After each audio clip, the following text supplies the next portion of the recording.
Shalom, perkenalkan nama saya Putri Alicia Manoe, saya dari kelas 1C, Prodi Sosiologi. Di sini saya akan membahas tugas yang ketiga saya dari mata kuliah Pengantar Ilmu Politik. Di sini saya akan menjelaskan sedikit tentang buku yang dibuat oleh Profesor Mariam Budiarjo, yaitu buku Dasar-Dasar Ilmu Politik. Dasar-dasar ilmu politik ialah ilmu yang membahas tentang konsep-konsep seperti politik, kekuasaan, dan pembuatan keputusan. Di sini juga terdapat teori politik. Teori politik adalah bahasan dan generalisasi dari fenomena yang bersifat politik. Nah, di teori politik ini dibagi menjadi dua macam, yaitu teori-teori yang mempunyai dasar moral dan teori-teori yang menggambarkan atau membahas tentang fenomena atau fakta-fakta politik. Teori-teori politik ini mempunyai dasar moral yang fungsinya untuk menentukan pedoman atau patokan moral yang sesuai dengan akhlak.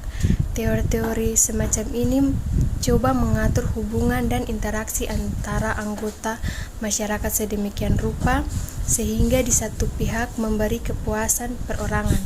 Nah, di teori politik ini dibagi menjadi 3 kelompok, yaitu filsafat politik, teori politik sistematis, dan ideologi politik. Ilmu politik mengalami perkembangan yang pesat dengan munculnya berbagai pendekatan. Dalam perkembangan ini munculnya 2 pendekatan, yaitu pendekatan legal dan pendekatan perilaku. Pendekatan legal dinamakan pendekatan tradisional, mulai berkembang pada abad ke-19 pada masa sebelum Perang Dunia Kedua.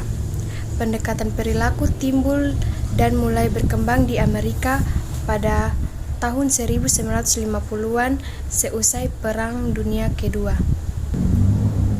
Di sini ilmu politik dipandang semata-mata sebagai salah satu cabang dari ilmu-ilmu sosial yang memiliki dasar, rangka, fokus, dan ruang lingkup yang jelas.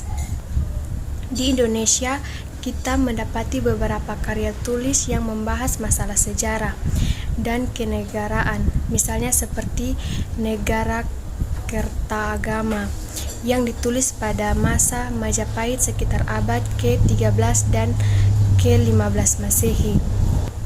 Mengapa ilmu politik begitu penting? Karena sejak dahulu kala masyarakat mengatur kehidupan kolektif dengan baik, mengingat masyarakat sering menghadapi terbatasnya sumber alam atau perlu dicari satu cara distribusi sumber daya agar semua warga merasa bahagia dan puas. Nah, di sini juga kita dapat ketahui bahwa hubungan-hubungan politik tidak hanya terbatas pada sejarah dan filsafatnya saja, tetapi juga meliputi ilmu sosial yang lainnya. Mengenai masalah perubahan dan pembaruan, sosiologi menyumbangkan pengertian akan adanya perubahan dan pembaruan dalam masyarakat. Nah, di sini juga terdapat psikologi sosial. Psikologi sosial adalah pengkhususan psikologi yang mempelajari hubungan timbal balik antara manusia dengan masyarakat. Di sini, psikologi sosial juga mengamati kegiatan manusia dari segi ekstern, yaitu lingkungan sosial, fisik, peristiwa-peristiwa, dan gerakan massa. Di sini, psikologi sosial juga menjelaskan bagaimana kepemimpinan tidak resmi turut menentukan hasil suatu keputusan dalam kebijakan politik dan kenegaraan. Selain psikologi sosial, terdapat juga geografi. Geografi memengaruhi karakter dan kehidupan nasional dari rakyat. Selain psikologi sosial dan geografi, di sini juga terdapat ilmu hukum.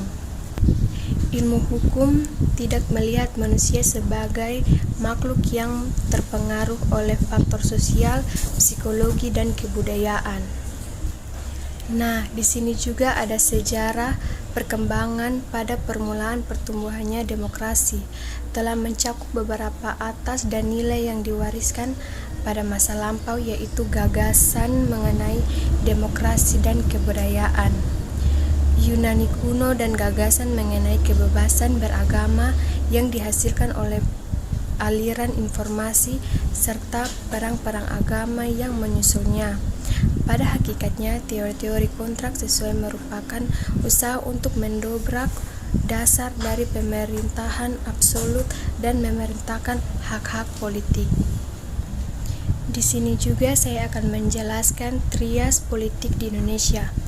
Ketiga undang-undang dasar di Indonesia tidak secara eksplisit mengatakan bahwa doktrin trias politika dianut, tetapi karena ketiga undang-undang dasar menyelami jiwa dari demokrasi, kekuasaan legislatif dijalankan oleh presiden bersama-sama dengan Dewan Perwakilan Rakyat, kekuasaan eksekutif dijalankan oleh presiden dibantu oleh menteri-menteri, sedangkan kekuasaan yudikatif dijalankan oleh Mahkamah Agung dan lain-lain badan kehakiman lainnya.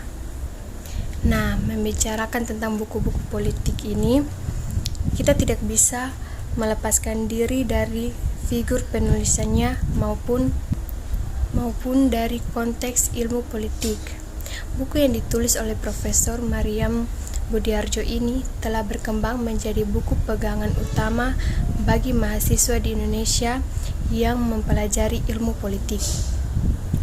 Apabila ilmu politik ditinjau dalam rangka yang lebih luas, yaitu sebagai pembahasan secara rasional dari berbagai aspek negara dan kehidupan politik, maka ilmu politik dapat dikatakan jauh lebih tua umurnya. Nah, di sini kita dapat ketahui bahwa ilmu politik itu sudah jauh lama dikembangkan di berbagai negara, seperti di benua Eropa, yaitu Jerman, Australia, dan Prancis. Bahasan mengenai politik dalam abad ke-18 dan ke-19 banyak dipengaruhi oleh ilmu hukum, dan karena itu fokus perhatiannya adalah negara semata-mata. Pada masa berikutnya, ilmu-ilmu sosial banyak manfaatnya. Penemuannya dari antropologi, psikologi, ekonomi, dan sosiologi. Dan dengan demikian ilmu politik telah dapat meningkatkan mutu dengan banyak mengambil model dari cabang-cabang ilmu sosial lainnya. Nah, di sini juga terdapat gerakan baru yang dapat disebut sebagai revolusi dalam ilmu politik.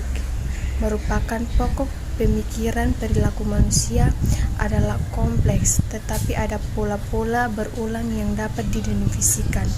Di sini juga mendapatkan pendekatan perilaku yang mempunyai keuntungan antara lain yaitu memberi kesempatan untuk mempelajari kegiatan dan susunan politik di beberapa negara yang berbeda, sejarah perkembangan, latar belakang, kebudayaan, serta ideologinya.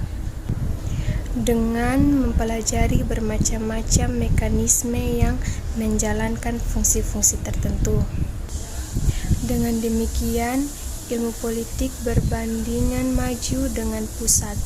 Usaha untuk mengubah penelitian dan pendidikan ilmu politik menjadi suatu ilmu pengetahuan yang murni. Di sini dibagi menjadi 4 pokok reaksi, yaitu dalam usaha mengadakan penelitian yang empiris dan kuantitatif, karena penelitian terlalu bersifat abstrak.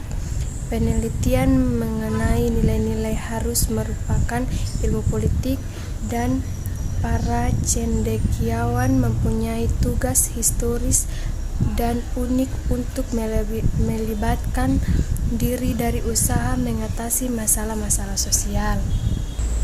Di sini kita dapat diketahui bahwa pada umumnya dapat dikatakan bahwa politik usaha untuk menentukan peraturan-peraturan yang dapat diterima baik oleh sebagian besar warga untuk membawa masyarakat ke daerah kehidupan bersama yang harmonis, baik Sekian itu informasi saya mengenai buku-buku yang dibuat oleh Profesor Mariam Budiarjo. Sekian dan terima kasih.